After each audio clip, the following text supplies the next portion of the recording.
Morning, y'all.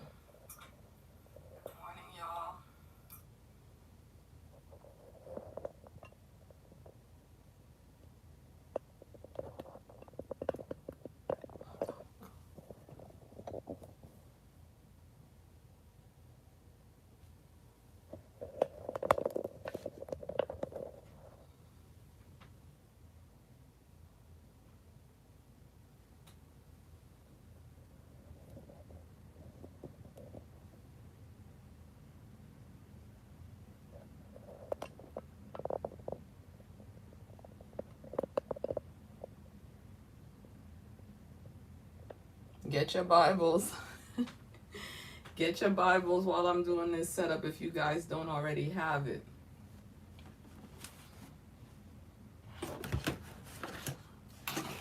Maybe I should leave this. This is my laptop. I'm going to set this up. So, there's a lot.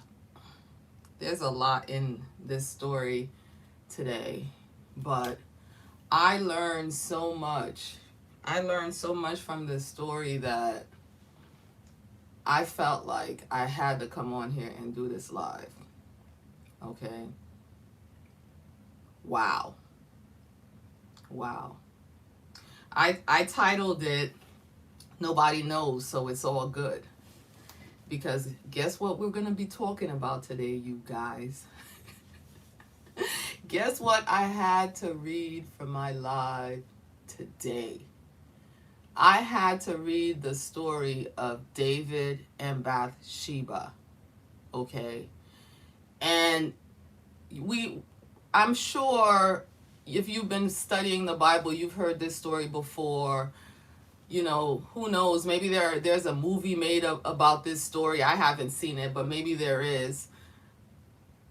Wow. I learned so much. I learned so much from this story. I learned so much about your own human frailty. You know, my own human frailty. I learned so much about how we think we can fix things. I learned so much about how God operates. I learned so much about His mercy and His love. I learned so much about how important perspective and perception and culture and wow. You know, and it did raise up some questions too. And so I'm not coming on here to explain everything about the story, but I just wanted to share some things that stood out to me. And so for my morning chill this morning, I had to read 2 Samuel 11 through 12 and 1 Chronicles 20. So both of those books are sharing the same time period, but the details about what happened between David and Bathsheba are in 2 Samuel. 1 Chronicles more so talks about the military conquest and the kinds of people that Joab and David were going up against and dealing with. You know, we know from studying the conquest for the Promised Land that Israel was largely hindered by the giants in the land. You know, the reason why the people died in the wilderness is because when they initially saw the giants, they were like, there's no way we're going to be able to take the Promised Land. You know, we're like grasshoppers compared to these people. You know, and then when God helped Joshua and the next generation to go in, they were able to possess a lot of the Promised Land, but the giants continued to be a problem for some of them. Caleb went up in there and did what he did, and he didn't let giants stop him. But a lot of people were struggling with the giants. And, you know, the Philistines were a bunch of people made up of a lot of giants. And Goliath came from those people. But we see David with God behind him defeating giants. And in First Chronicles, it talks about how he defeats the giants. The Philistines are destroyed under him. And so he's having this level of success, okay? But at the same time, David has some serious issues, okay? And we see these issues when we read about the story of David and Bathsheba. So let's get to it. Okay, so I'm going to go to 2 Samuel chapter 11. And as I read this, this account, I'm going to share what I'm getting, about this situation, okay? So it says in verse 1, it happened in the spring of the year, at the time when kings go out to battle, that David sent Joab and his servants with him and all Israel, and they destroyed the people of Ammon and besieged Rabbah, but David remained at Jerusalem. So at the start of the story, and this is repeated in the First Chronicles account also, I already have to ask the question. It's a time when you're supposed to be leading David. This is a time when you're supposed to be leading Israel into battle. What's going on, David? Why have you chosen to stay home and send the commander of your army into battle in your place? Why aren't you out in battle with all of Israel? Okay? Have you gotten this situation to a place where you feel like it's a well-oiled machine and you don't even have to be there anymore? What are you going to do with all that nervous energy? What are you going to do in your state of idleness when you're supposed to be at war, but you're not? And all of Israel, so you're home with the women and the children? Like, what's going on, David? Why are you home? Okay, so let's keep reading. Verse 2, it says, then it happened one evening that David arose from his bed and walked on the roof of the king's house. So you're home instead of being on the battlefield, and you can't sleep. And so now you're walking around trying to find something to do. You're bored. Okay? And from the roof he saw a woman bathing. And the woman was very beautiful to behold.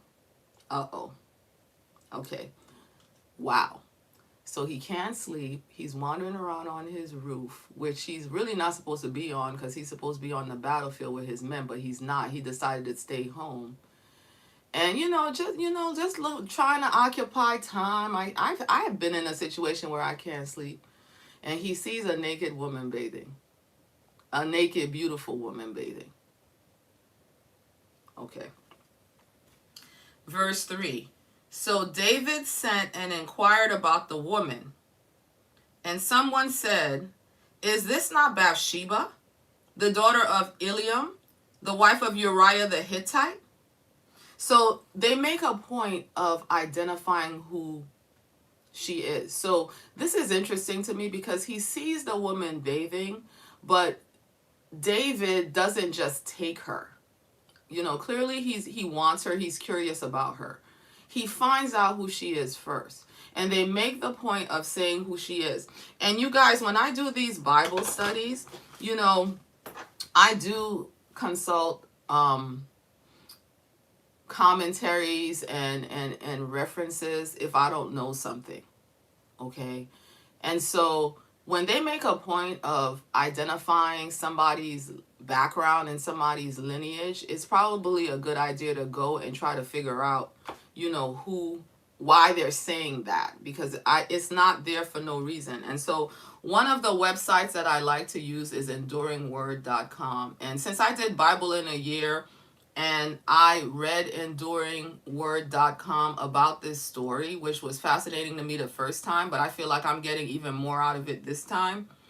I know that they go into detail about why this is important, okay?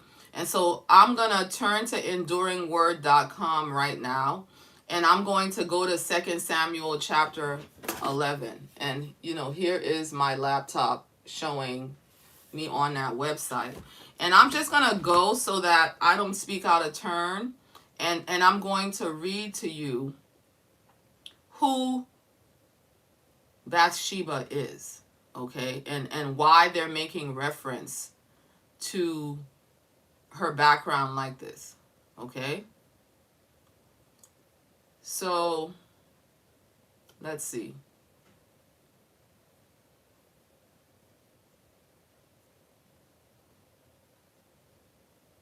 So it says from when he inquires about who she is, Eliam.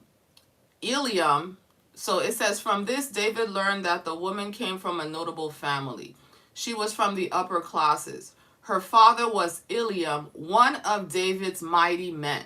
Okay, and if you go to 2 Samuel chapter 23 verse 34, it shows who Eliam is. Okay, and it says her grandfather was Ahithophel, one of David's chief counselors. 2 Samuel 23 and 34 and 2 Samuel 15 and 12. Okay. So David also learns that this woman is married and that she's the wife of another of David's mighty men. So she's connected to two of his mighty men. Okay. Her father was a mighty man, and her husband is one of David's mighty men. Okay, so you can find that out in 2 Samuel 23, 8 and 39, where they're identifying who all of David's mighty men are. So, the temptation comes to David when he sees this beautiful naked woman. Okay, that he's not guilty of seeing a naked woman when he's walking on the roof of his house and thinking she's beautiful. Okay. When he finds out who she is, based on what we know about David so far, that should have stopped everything right there. Okay. Oh, she's the daughter of one of my mighty men. She's the wife of another one of my mighty men.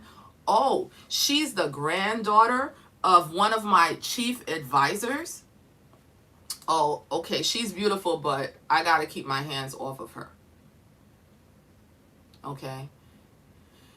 When I was reading about her identity and when I was reading about this, and I probably should keep reading the story in case you've never heard this story before, so that you understand why I'm about to say this. Okay. But should I? Let me read a little further and then I'll go back. Okay. It says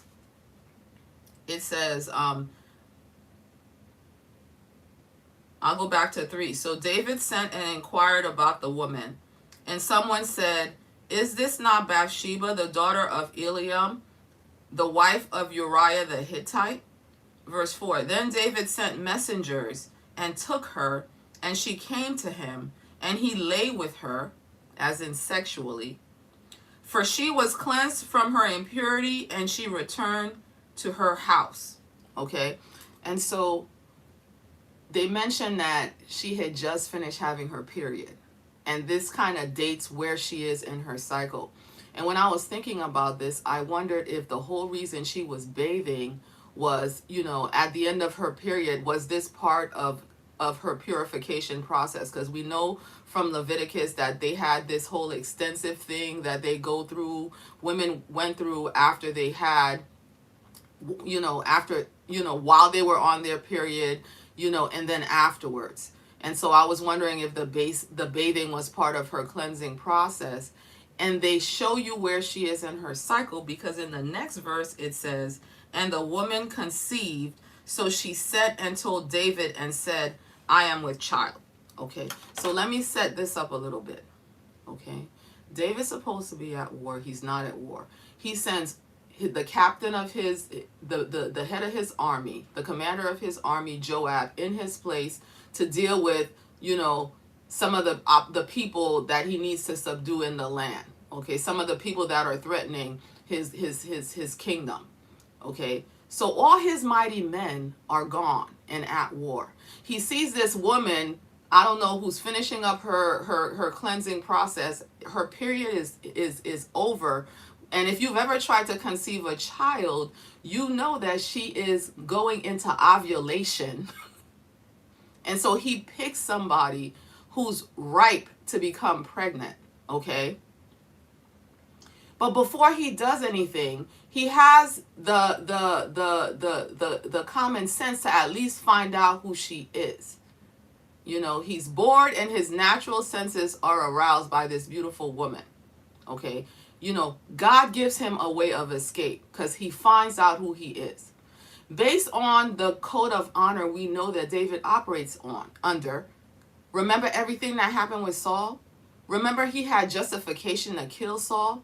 Remember he even already knew that God gave him the kingdom, and Saul kept pursuing him. He could have easily and justifiably killed Saul in self-defense. Okay? But he honored Saul's position. He saw Saul as the king that God chose. And even though he knew he was going to be king first, and even though Saul did so much, including taking his wife while he was in hiding, running for his life, taking his wife Micah, her name was Micah or Michael? Micah or Michael.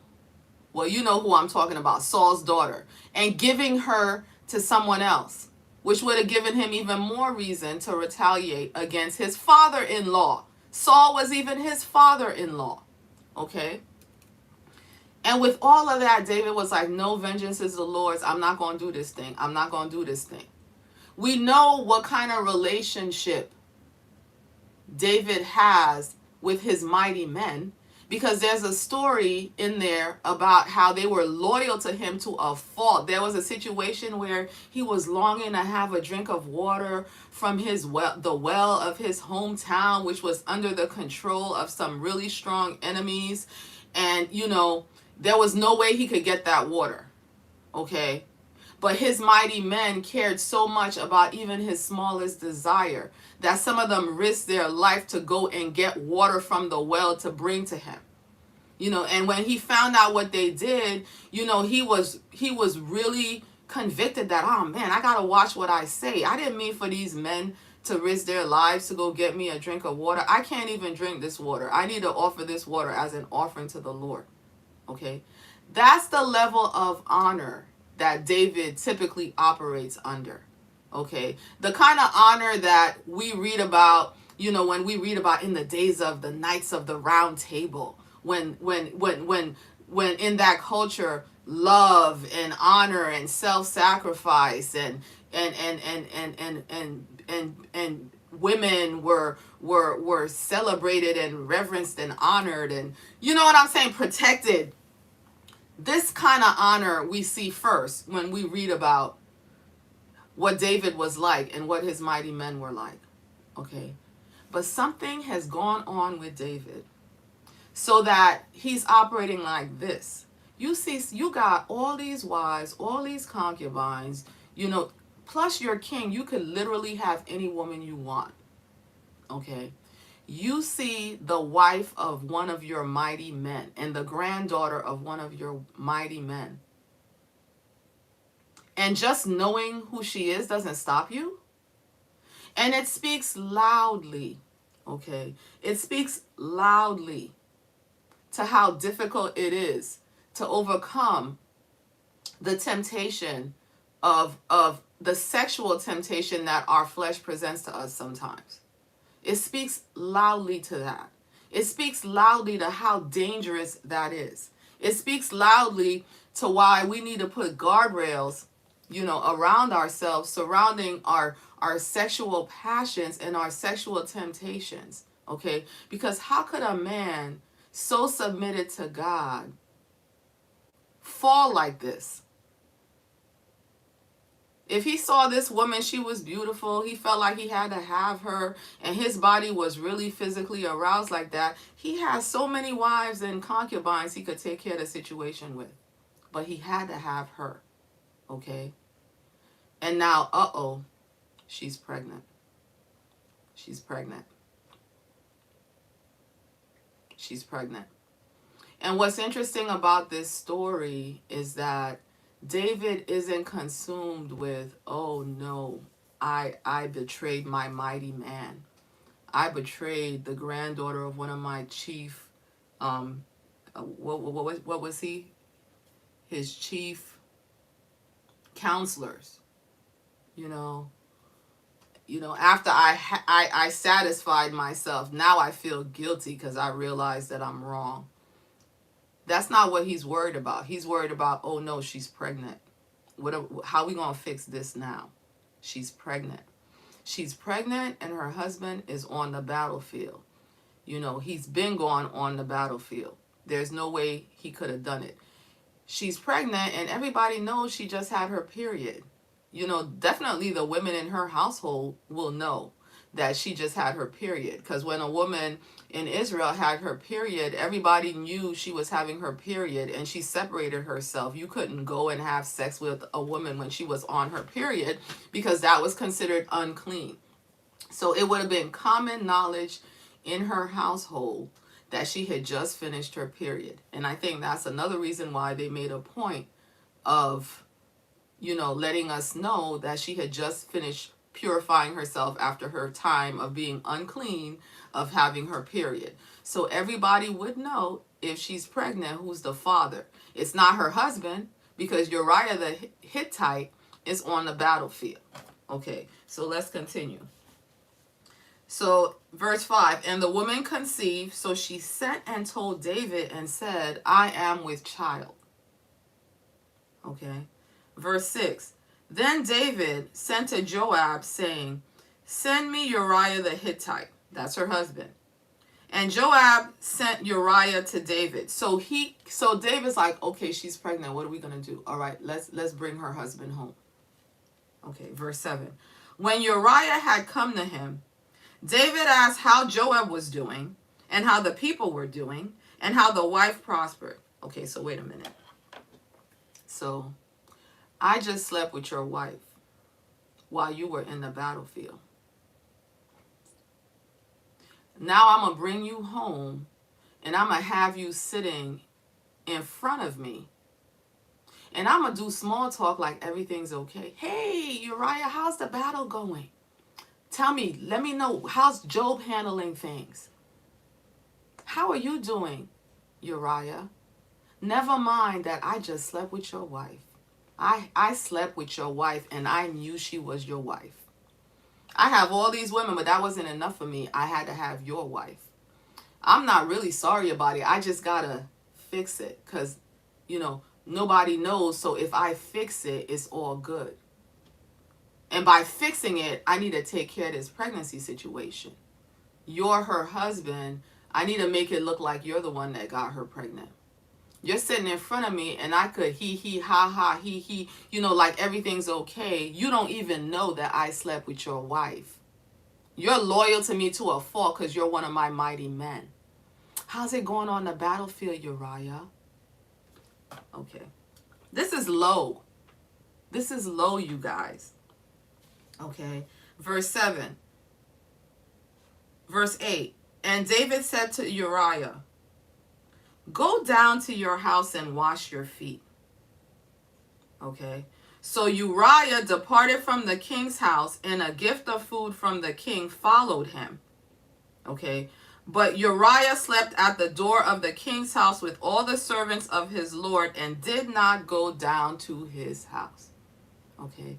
So in Uriah, we see what David should have done when he found out who Bathsheba was. We see what you should do when you're a person of honor and temptation comes on you. We see the way of escape that God sets before you and how you should take it. Okay. So David's plan is, let's bring Uriah home. Let's send him home with a bottle of wine and some food. Okay. He hasn't seen his wife in a long time and his wife is beautiful. If we bring him home and I set the scene and I set the stage for him, he'll sleep with his wife and then we could let him think the baby is his. Okay. So we don't see nothing about him recognizing he did the wrong thing. Okay. But Uriah is a mighty man of valor. He has honor. He's loyal to David, and he's loyal to the men he left on the battlefield. He must have been scratching his head. Why am I, okay, so David just called me he just wanted a report. He just wanted, it's making it look like I was on the battlefield doing what I'm supposed to be doing. David called me home because he wanted a report. So I gave him a report. So now, I'm just going to sleep here. I can't be going home. I'm on the job. I'm on the job. So I'm just going to sleep here, and then I'll go back on the battlefield. Okay. But his behavior perplexes David. Okay. So let's read what David said. This is how it's such a contrast between David and Uriah. To me, Uriah is the David we've always known. David, what's wrong with you? What's going on with you, David? Has being king and operating in this situation where you're living in this beautiful house and you can have whatever you want, has this affected your character in some way? What's wrong with you, David? Wake up, David. Okay? And this situation right here, I see God's hand in it. The temptation came to David. God offers him the first way of escape, which is, this is who she is. You have this desire to sleep with her, but don't sleep with her because now you know who she is. He doesn't take that way of escape. Here's God's mercy again. He tries to set Uriah up to do what he has every right to do, which is to sleep with his own wife and get some comfort in his own home. Okay? But I guess the moral ethics of a soldier, this goes against behavior. We're on the battlefield. We're not thinking about sleeping with our wives and eating and drinking and being married. How's that going to put me in the right mindset to do what I have to do in the battlefield? Plus, I know I'm supposed to be at war right now. I'm not supposed to be home chilling, with my wife. Okay? So God shows him, look, David, this is the level you need to be at. Look at the example that Uriah is giving you, but David still doesn't see it, because let's continue. It says, verse 10, so when they told David, saying, Uriah did not go down to his house, David said to Uriah, did you not come from a journey? Why did you not go down to your house? Verse 11, and Uriah said to David, the ark of Israel and Judah are dwelling in tents, and my lord Joab and his servants of my lord are encamped in the open field. Shall I then go to my house to eat and drink and to lie with my wife? As you live and as your soul lives, I will not do this thing. So Uriah is like, I know what I'm supposed to be doing. I know where I'm supposed to be. It's not time for me to go chill with my wife right now. We're in the middle of a battle. And in First Chronicles, we learn about the kind of people they're out there fighting. You know what I'm saying? It's not time for me to go down and be with my wife. And I see the hand of God in this too, because when he said this, David should have looked at his own self. I'm king. In verse 1, we learn this is the time when kings take their armies out and do what they need to do. David's not an old man. He's not this old king that can't lead an army.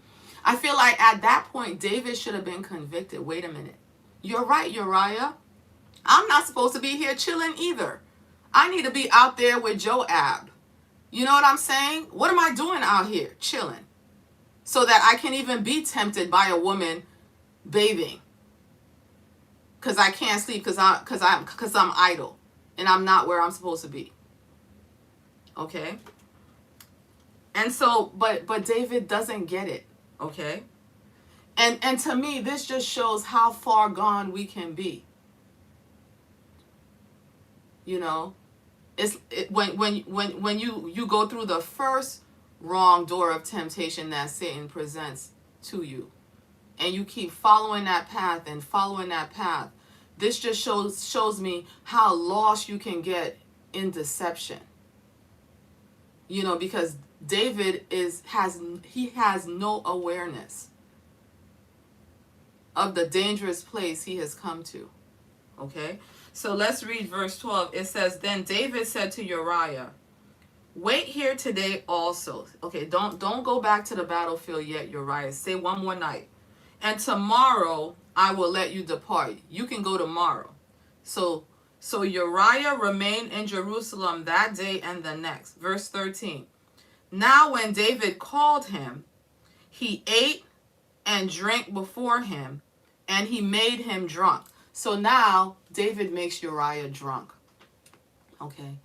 Okay, well, when you're sober, I can't get you to do this thing. But surely if you're drunk, you got that beautiful wife, of course you're going to go down and be with her if I lower your inhibitions and get you drunk. Okay? And it says, "And at evening he went out to lie on his bed with the servants of his Lord, but he did not go down to his house." So this is the level of honor that Uriah has. Even drunk, he refuses to go down to his wife. He refuses to go down to his house. Okay? And this also shows that David's without excuse. The alcohol made me do it. No, the alcohol doesn't have to make you do it. According to what happened with Uriah, the alcohol doesn't have to make you do it. I just followed my rights. I just took advantage of my rights. She's my wife. Even though it's a time of war, she's my wife. I'm home. I have every right to sleep with her. My rights made me do it. It's not about your rights. Uriah didn't capitalize on his rights. He must have missed his wife. His wife was so fine that David, with a bunch of fine women of his own, because at least one of his wife, the one that had the Nabal, the foolish husband. What was her name? Was it Abigail? She was beautiful. He had beautiful women. So Uriah's wife was fine, and it was his wife, and he was home, and the king was telling him to go home. Okay, but he wasn't being led by his natural passions. He was determined to do what was right anyway. Okay, and so let's read verse 14. "In the morning it happened that David wrote a letter to Joab and sent it by the hand of Uriah." Wait till y'all hear what's in this letter. This is low too.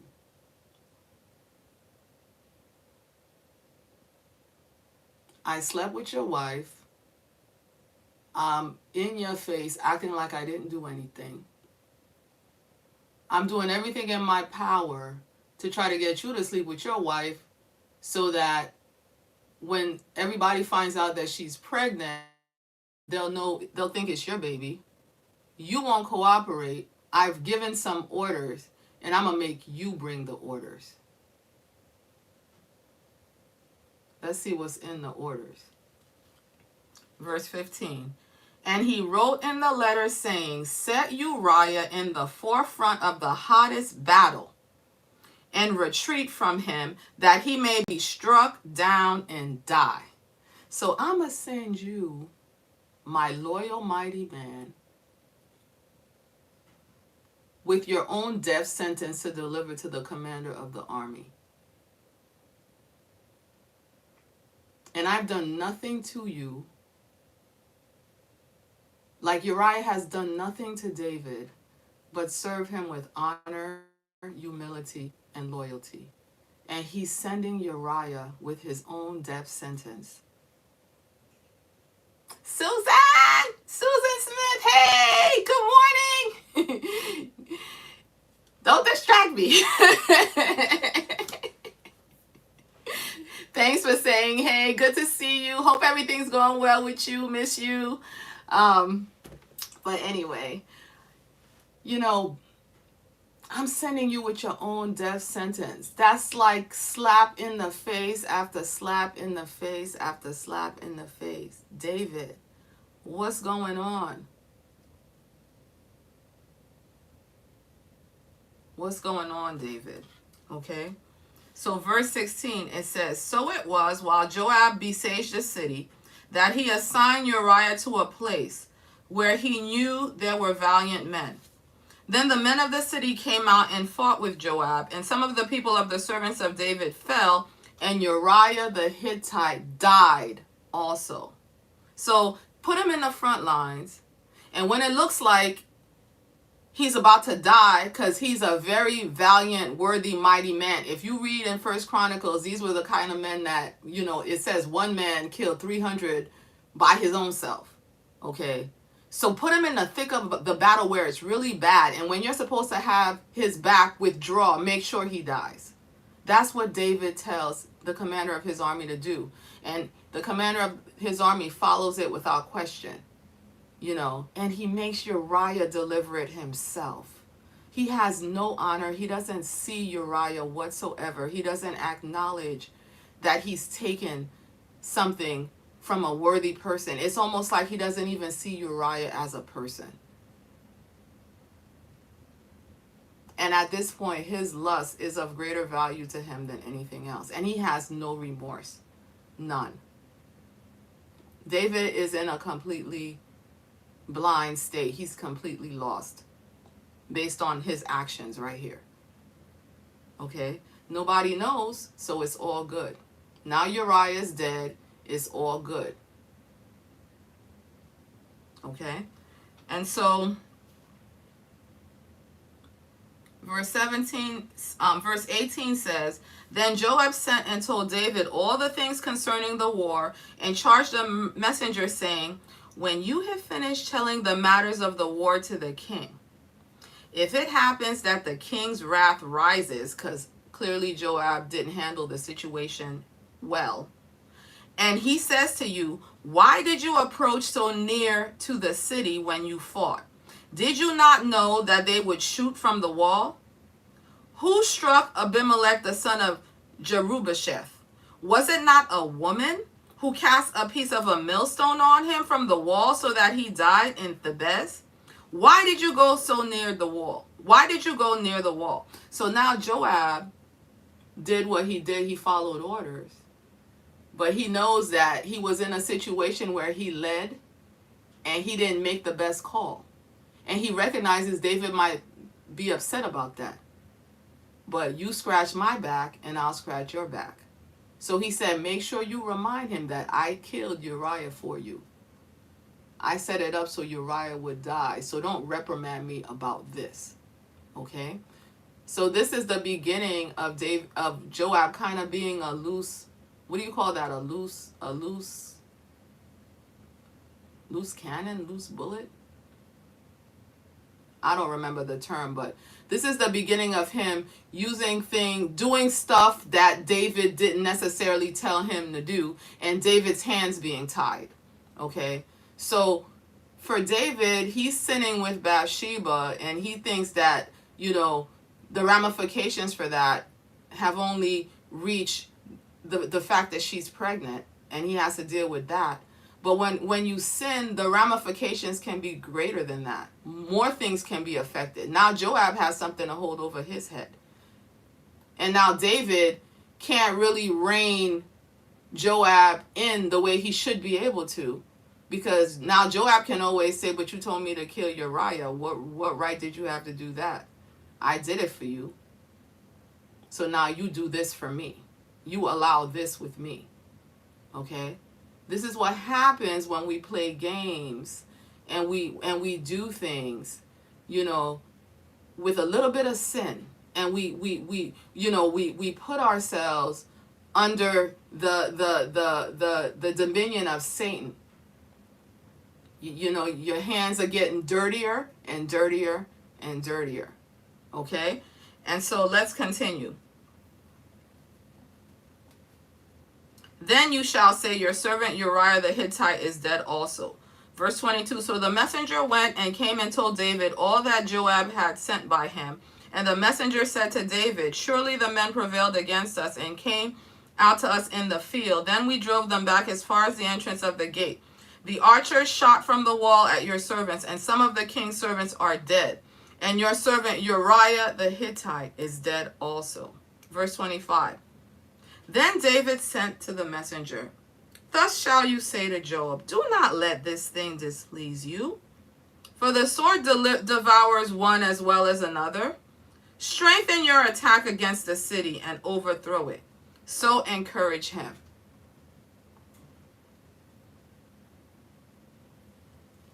Verse 26. When the wife of Uriah heard that Uriah, her husband, was dead, she mourned her husband. Okay? And so to me, you know, like the whole time I was reading the story, I'm like, well, what about Bathsheba? Like, why didn't she resist? Like, why didn't, you know, we're not told what happens between her and David. We're not told if she was like, wait, you know, David, we shouldn't do this thing. Or, you know, I love my husband. You know, I don't know. We don't know what happened between her and him. But the way the story unfolds, nobody really attributes responsibility to her, because in that culture, the women were really at the mercy of whatever the men were doing. You know what I'm saying? And plus he's king. What are you going to say? You know, I mean, could she have just been like, I'm going to commit suicide before I kill him? I mean, you know, my mind just goes to so many different places because I'm thinking with a modern lens. I'm from a time when a woman can speak up, when a woman knows she has rights, when there are laws in my favor. You know what I'm saying? Where the thought process about, you know, what can be done to me has changed. But back then it was so different.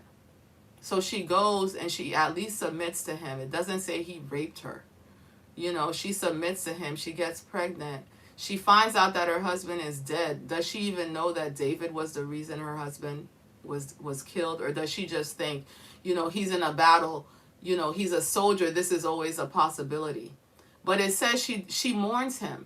So to me, it made me think, wow, okay, so this wasn't a relationship that had problems in it. Okay, this relationship was completely destroyed just because of a person of power being where they're not supposed to be and allowing themselves to be controlled by their lust and their greed. Wow. Okay, so it says she mourned her husband, and then verse 27, and when her mourning was over, David sent and brought her to his house, and she became his wife and bore him a son. Okay, so now you look like the good guy. You took the widow of your mighty man and brought her into your own house. Okay, and I would imagine now the time period that has passed, now it would make it nobody would question the fact that she's pregnant. Okay, so nobody knows. It's a little messy, but David took care of the pregnancy situation, and now he has Bathsheba for himself permanently now. So it's all good. But is it? Okay? Is it all good? Because the next, verse 27 ends with, but the thing that David had done displeased the Lord. Somebody does know. It's not true that nobody knows. Just because you got away with sleeping with her, even though you knew who she was.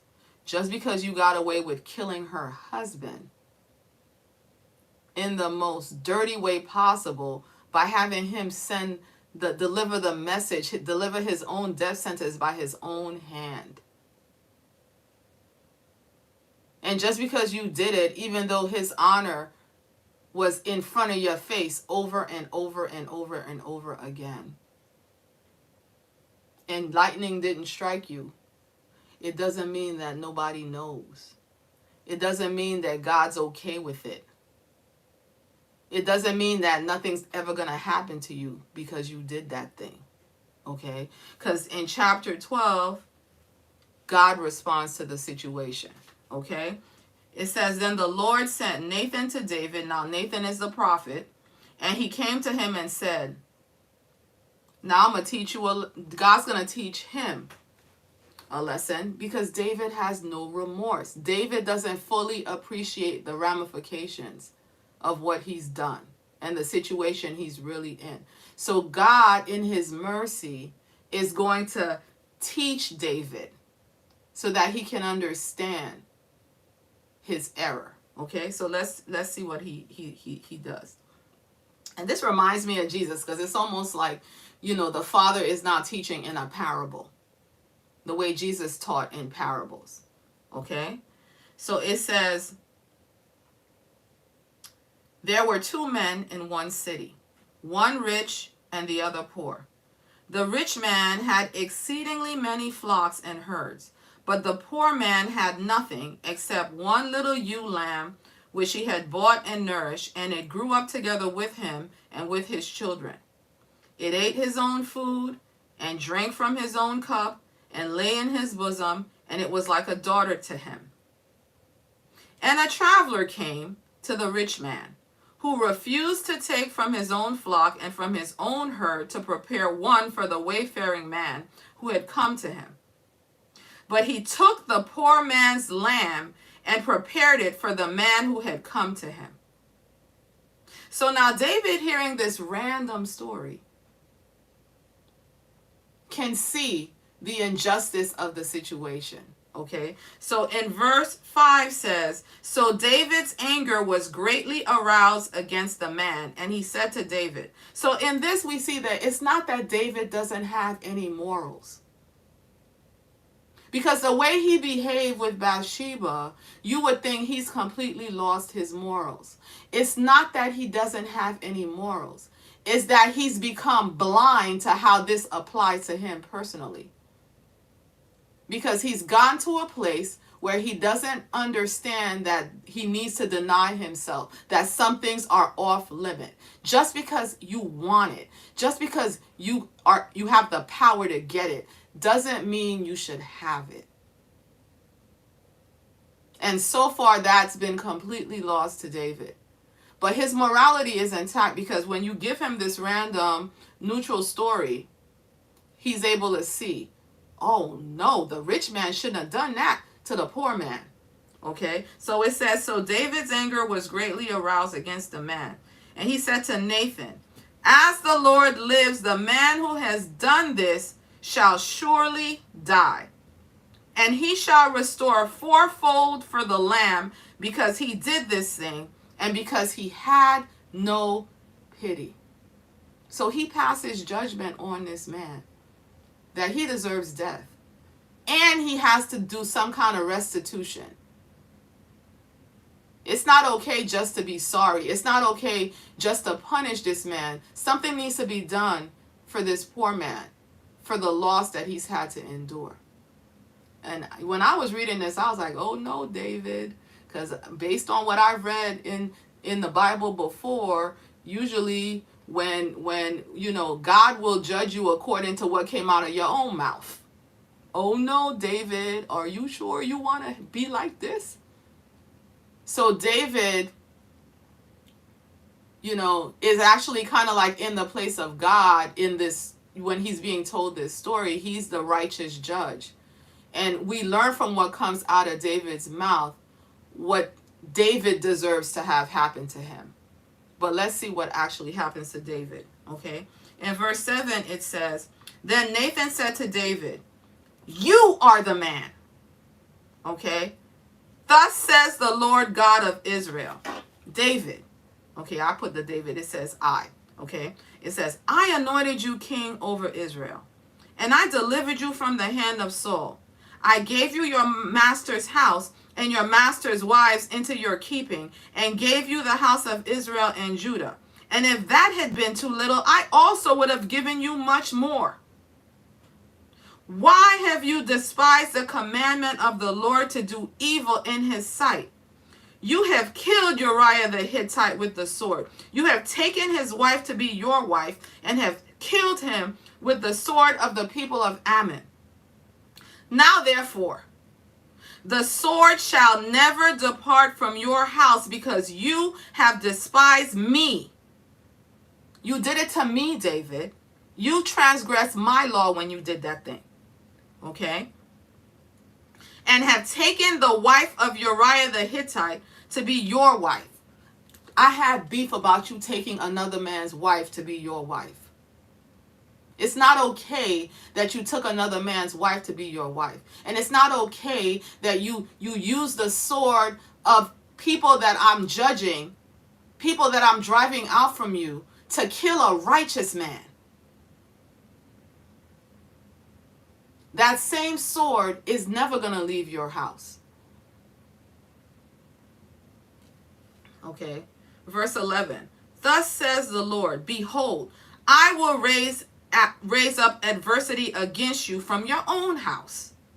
Okay. And I will take your wives before your eyes and give them to your neighbor, and he shall lie with your wives in the sight of this sun. For you did it secretly, but I will do this thing before all of Israel, before the sun. And when we go on to read, we see how all these things do unfold in his life.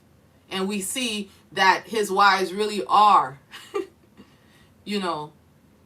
sexually used publicly. So you think it's all good, nobody saw it, God saw it.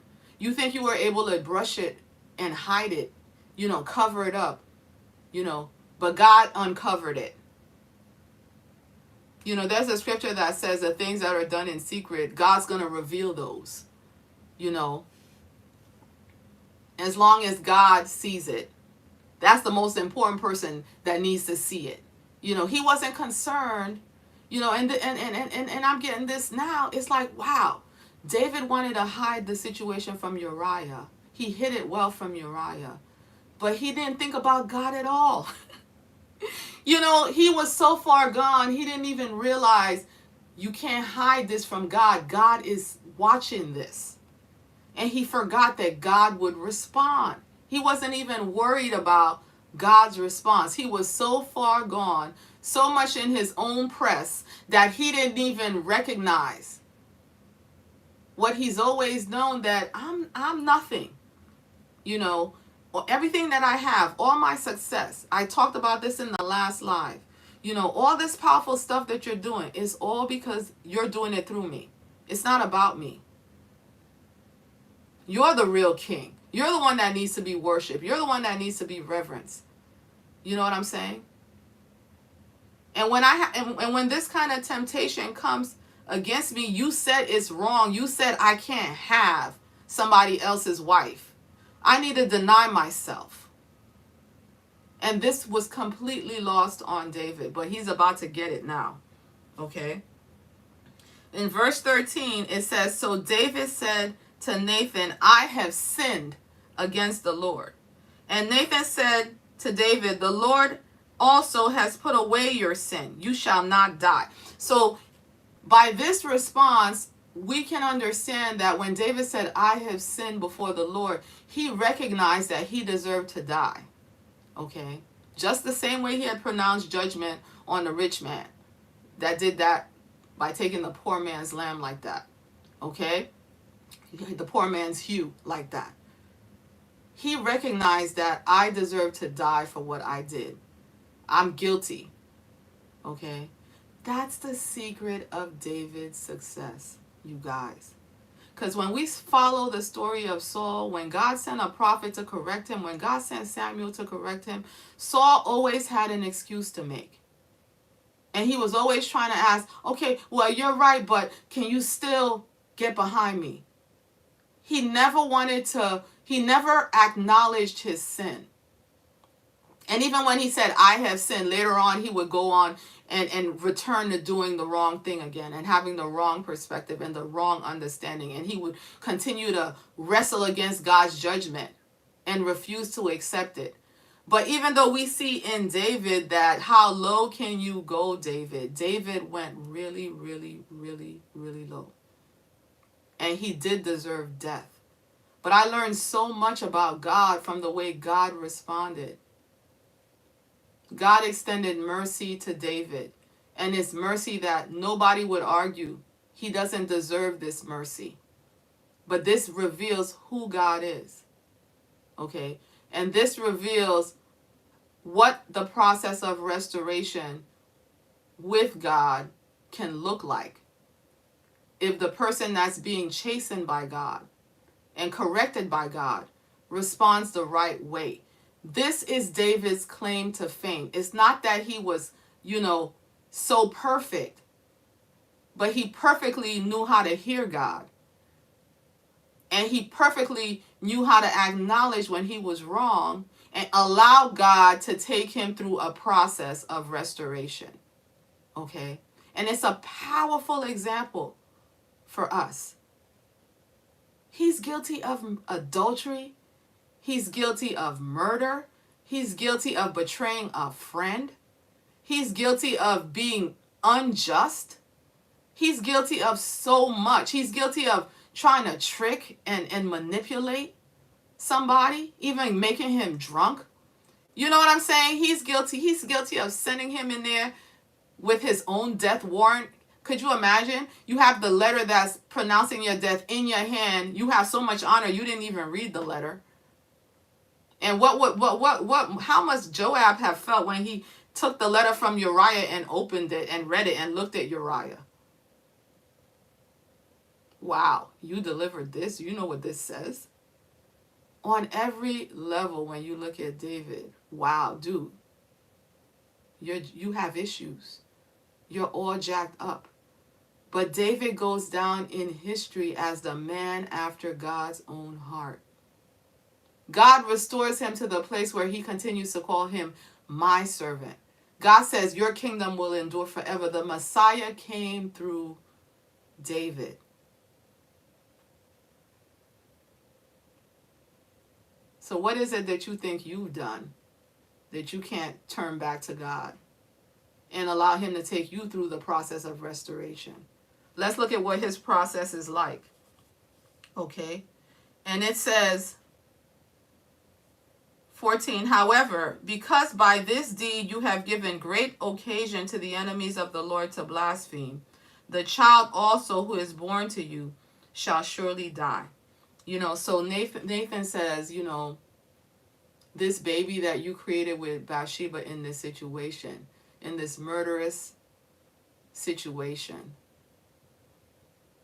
I can't let him live. The fruit of that can't live. The fruit of that needs to be purged. Okay? Then Nathan departed to his house. And it says, and the Lord struck the child that Uriah's wife bore David. So he's already taken her into his household and made her his wife. Uriah is with the Lord. Okay? But yet, God is referring to Bathsheba still as Uriah's wife. That spoke volumes to me, you guys. Just because you manipulated the situation and tried to change things and called it a different name and did what you wanted to do so that you could have what you wanted doesn't mean that's what it is. It is what God says it is. And at this point in the process, Bathsheba is Uriah's wife. You know what I'm saying? You took Uriah's wife. You still took Uriah's wife. You think you fixed it. You think you cleaned it up. But she's Uriah's wife. You understand what I'm saying? It is what God says it is. So verse 16, it says, David therefore pleaded with God for the child. And David fasted and went in and lay all night on the ground. So the elders of his house arose and went to him to raise him up from the ground. But he would not, nor did he eat food with them. Okay, so David is pleading with God, please God, don't let the child die. The child is sick. Don't let the child die. Okay, he's fasting, he's praying. It says, then on the 7th day, so like for what, 7 days he's fasting and praying like this. And he's so intense about it that his people are worried about him. Okay, so verse 18, then on the 7th day, it came to pass that the child died. And the servants of David were afraid to tell him that the child was dead. For they said, indeed, while the child was alive, we spoke to him, and he would not heed our voice. How can we tell him that the child is dead? He may do some harm. They're like, oh, he might kill himself now if we tell him the child died. Look at the devotion with which He has prayed for this child, for God to spare this child. If we tell him the child is dead, he's going to lose his mind. Okay, verse 19, it says, when David saw that his servants were whispering, David perceived that the child was dead. Therefore David said to his servants, is the child dead? And they said, he is dead. Verse 20, so David arose from the ground, washed and anointed himself, and changed his clothes, and he went into the house of the Lord and worshipped. And so to me, this is a picture of, okay, well, the child is still alive. Maybe God, I know God is merciful, because after all, I'm still alive and I deserve to die. Maybe God will change his mind about this child not being able to live. So he prayed, he fasted, he lay before, he prostrated, humbled himself before the Lord for the child. But then when God takes the child, David gets up, cleans himself up, goes into worship, and eats. And it's a demonstration that, unlike Saul, he acknowledged his own sin and he accepted God's judgment. He saw God's judgment for what he did as being righteous. He didn't allow himself to be bitter.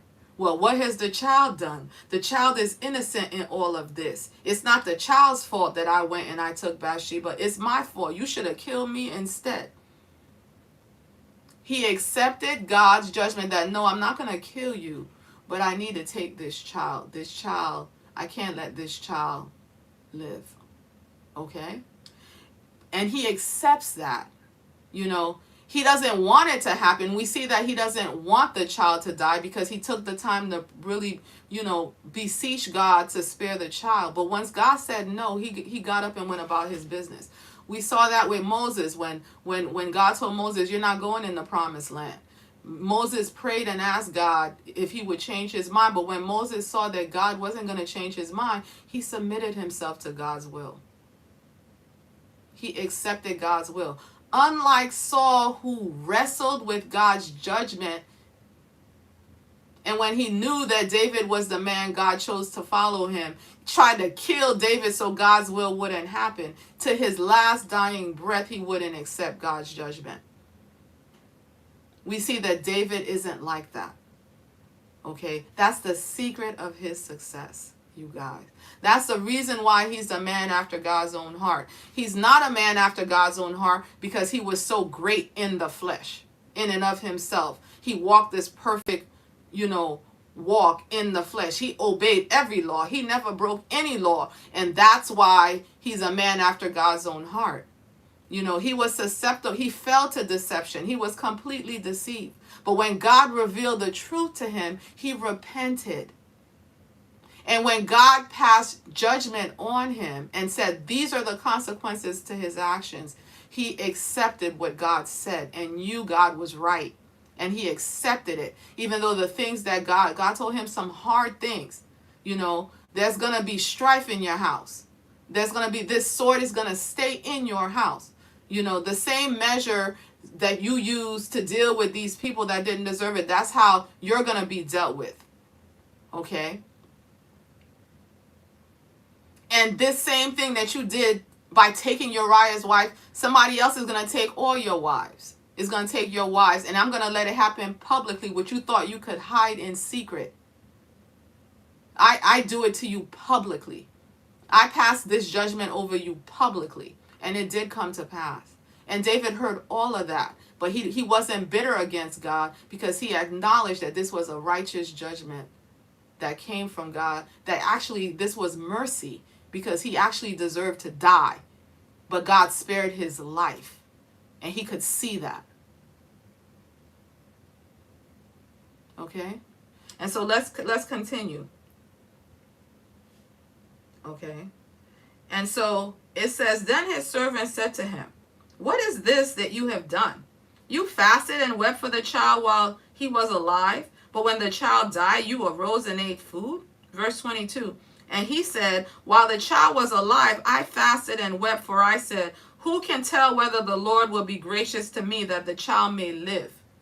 But now he is dead. Why should I fast? Can I bring him back again? I shall go to him, but he shall not return to me. Okay, so that was his attitude about that. And you guys, this story really spoke to me. This story really spoke to me. When the Lord corrected David and he received it, and he set his mind on whatever God's will, whatever God wills for the outcome of this situation, that's what it needs to be. Okay? It's just so countercultural to what we're dealing with right now. Like would people reading this story of what happened between David and Bathsheba even recognize how dirty it really is? Because our culture has shifted so much. And I was letting my mind wander to, well, how did it get this bad? How did it shift so much? And I just really remember as a kid, soap operas came to my mind. Soap operas, stories where like my mom would be watching soap operas and I'd be watching them too. And in a soap opera, you get to know characters and you get to really like a character. And then the character will do something they really shouldn't do. But then there's always a reason for why they did it. If a wife was cheating on her husband, he wasn't a really good husband. Maybe he neglected her and he didn't give her enough love.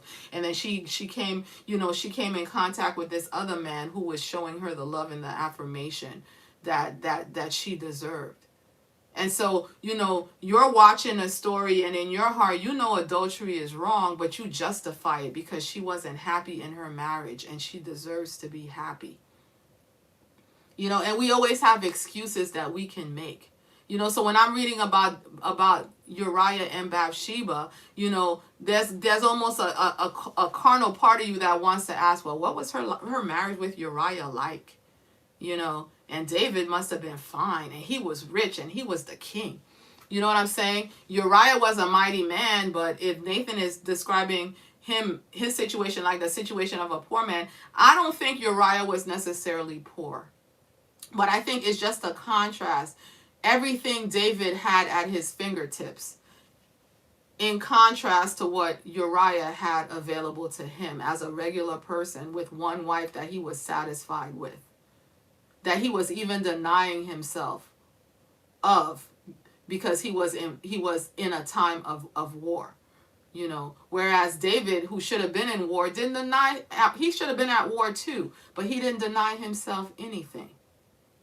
And he thought he could take anything that he wanted, and that there were no limits, and that there were no boundaries, and that because he was king, he could do whatever he wanted to do. And he forgot that God was watching the whole time, and that God would hold him accountable. Nobody on earth, nobody in his kingdom could hold him accountable, but God could hold him accountable. Actually, nobody in his kingdom was holding him accountable. Joab could have held him accountable, but he didn't. But God would hold him accountable.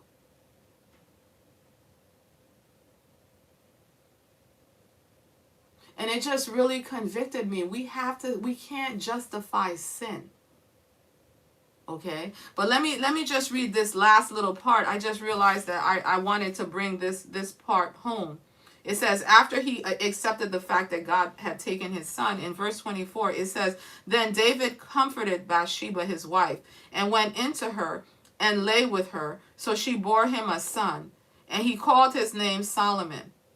Now the Lord loved him, and he sent word by the hand of Nathan the prophet. So he called his name Jedediah, which means beloved of the Lord, because of the Lord. So after all of this has happened, and David has gone through this process with the Lord, and his heart is worshipful toward the Lord, and his eyes are open again, God doesn't tell David to divorce Bathsheba. It's really interesting. How would you have resolved this mess? God doesn't tell him to divorce Bathsheba. Now, after all this restoration process has happened, it seems that now the Lord is honoring that they're married, okay? And now she has another child. And now the Lord accepts this child. So it's not a situation where, any seed that comes from David and Bathsheba forever is damned and condemned because the beginnings were so disgusting and so terrible. It amazes me the level of restoration that happens, because now they have this new kid, and this new kid, Solomon, we know he's going to take God's throne. This is the same Solomon that's the wisest man that ever lived, the richest man, you know, that we're going to end up reading about. Huge blessing comes through Solomon. Okay. And so I see something about God. He doesn't cut you off forever. God doesn't cancel people that want to repent. You repent, you're not canceled. You know, there wasn't this forever terrible, uncleansable blot on David and Bathsheba's line because of what he did with Bathsheba. God laid out the consequences that was gonna happen to David because of that. But it didn't extend to everything that the two of them touched from here on in. And to me, that's like tremendous mercy, you know, and it speaks to God's power to restore you from the lowest sin. Because Jesus came through that line, you guys. How could Jesus come through a line when the beginnings of it were just so kind of like, wow. Like, and it's interesting. If you read the stories of some of the people in Jesus's line, it really speaks to God's mercy, his character, his ability to restore. You know, he's not accepting sin as in, oh, all sin is welcome. But if you're willing to, if you have sinned and you've gone as low as you can go, the message that I'm getting from this is that God's power to restore is absolute. He could restore you absolutely. He can cleanse you absolutely. And if you want to come back to him, he wants you back. He wants you back. And it also speaks a warning to me that you can really get foregone in deception and in sin. And you can really get carried away by your own lusts and your own passions. And I feel like it's a big trick of the enemy. You know, but I hope you saw with me all the ways that God was trying to reach David that he missed. And he's trying to reach us in that way also. Powerful, you guys. Powerful. Let me look at the comment section. I see Forever Queen Minnie says good morning. Natasha, I finally got alive. Yeah, welcome. Welcome to the live. Glad you're here. She also says God is truly loving and his mercy endures forever. Amen. Amen. And I see these other people with these weird comments. I don't know if this is some kind of trolling device. Okay. But I'll just ignore that. But this is powerful, you guys. This is powerful, you know, and you know, it just really reminds me that God is really not, he doesn't think like us, you know, and the way he cleans things up, he really cleans things up. But there are consequences. There are even in his mercy, you know, sometimes our actions set things into motion. Okay, and God's grace is there to try to help us to deal with those ramifications. But we're gonna see in David's life that things were set into motion, and he suffered a lot. He didn't die, but he suffered a lot because of this choice that he made. He suffered a lot. He really did. You know, but God was there to comfort him and strengthen him and restore him every time. Powerful, you guys. Powerful. So if you guys don't have anything else for me, that's all I have for you guys this morning. I hope you have a blessed day. Take care. Be blessed. Don't get dizzy.